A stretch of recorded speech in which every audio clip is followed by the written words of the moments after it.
What's up? Some of y'all know me from doing trucking, some of y'all don't. But I'm here to give y'all some expert. I would consider myself an expert. My company did 3.5 million last year, so I think I can talk on this topic pretty confidently. And I just want to tell anybody that's entering the industry that it's three things that you need to consider.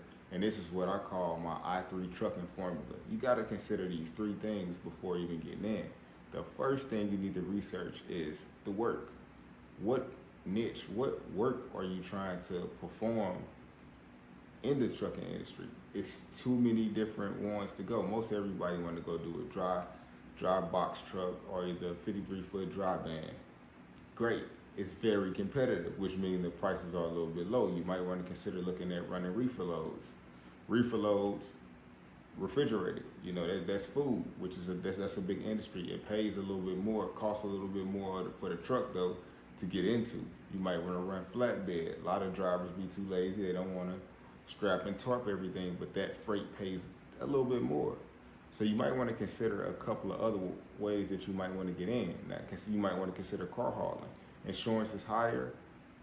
It costs a little bit more to start up, but it's very, very profitable. It's competitive as well, but it's very profitable as well too, especially considering times like tax season. So the very next thing I want you to consider is the work that you're trying to get. Who is going to be the person that's going to be doing that work? Is it going to be you? Is it going to be your cousin? Are you planning on hiring somebody?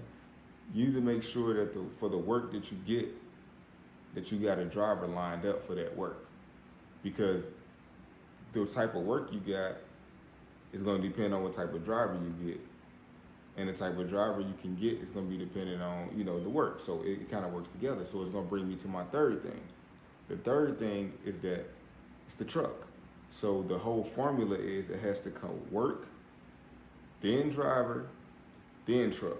You can't go get the truck first, because if you get the truck first and you ain't got the work, you're going to be like a lot of these guys in the Facebook group. They got the truck, but ain't got no work because they didn't go through the proper formula, the proper steps to not have their truck sitting, because they should have had the work lined up before the work and the driver lined up before they even got the truck.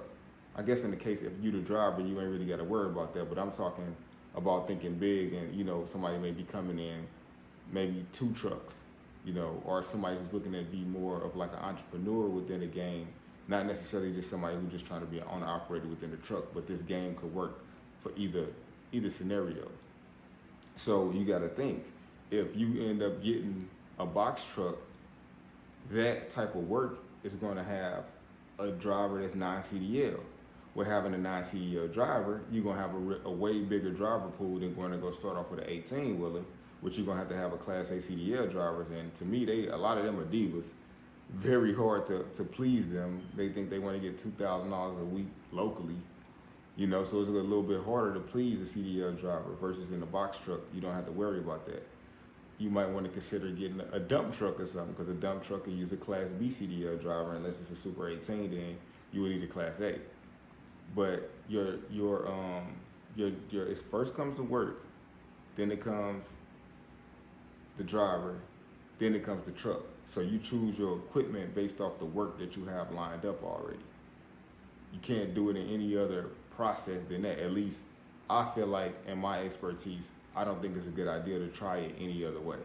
You got to have these things lined up, because by the time you get to the truck, you should already have you in your mind who's going to drive it and what type of work they're going to be doing.